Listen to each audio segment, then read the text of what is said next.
মুহূর্তের জন্য অপেক্ষা করছে। তারা তাকিয়ে আছে হাদির কথা শোনার জন্য। আজকে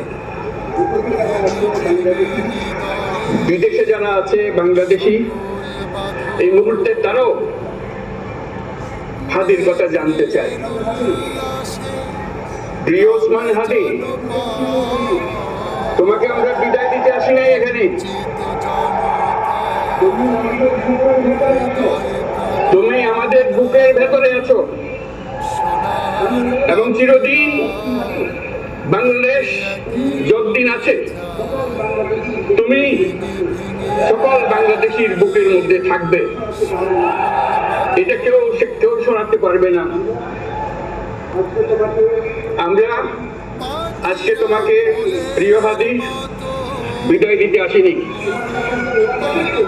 আমরা তোমার কাছে আমরা ওয়াদা করতে এসেছি। তুমি যা বলে গেছো সেটা যেন আমরা পূরণ করতে পারি, সেই ওয়াদা করার জন্য আমরা একত্র হয়েছি।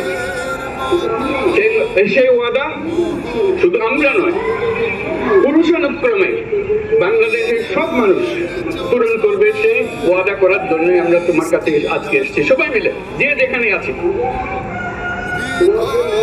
আমরা তোমার যে মানব প্রেম, তোমার যে ভঙ্গি, মানুষের সঙ্গে উঠা বসা, তোমার যে রাজনৈতিক দৃষ্টিভঙ্গি, সবাই প্রশংসা করছে। বড় মন্ত্র হয়ে আমাদের জাতির সঙ্গে সংযুক্ত থাকবে। তোমার মন্ত্র ছিল চলবীর বলবীর চির উন্নত মমশির। এই উন্নত মমশিরের যে মন্ত্র তুমি দিয়ে গেছো, সেটা সন্তানের, বাংলাদেশি সন্তানের জন্মলগ্ন থেকে যতদিন সে বেঁচে থাকবে নিজের কাছে বলবে চল বলবীর চির উন্নত মমশির। আমাদের শির কখনো নত হবে না। সেই মন্ত্র তুমি আমাদেরকে দিয়ে গেছো, আমাদের সব কাজে সেটা আমরা প্রমাণ করব। আমরা দুনিয়ার সামনে মাথা উঁচু করে চলবো, কারো কাছে মাথা নত করবো না। সেই মন্ত্র তুমি আমাদেরকে দিয়ে গেছো, আমরা সেটা পূরণ করে যাব। প্রিয় হাদি, তুমি নির্বাচনে অংশগ্রহণ করতে চেয়েছিলে এবং সেই নির্বাচনে অংশগ্রহণ করতে গিয়ে নির্বাচন কিভাবে করতে হয় তারও একটা প্রক্রিয়া জানিয়ে গেছে আমাদেরকে। সেই প্রক্রিয়া যেন আমরা সবাই মিলে গ্রহণ করি, যে কিভাবে আল্লাহর হাতে আমানত রেখে গেলাম। আমরা সব সময় তোমার কথা স্মরণ রেখে জাতির অগ্রগতির পথে চলতে থাকবো।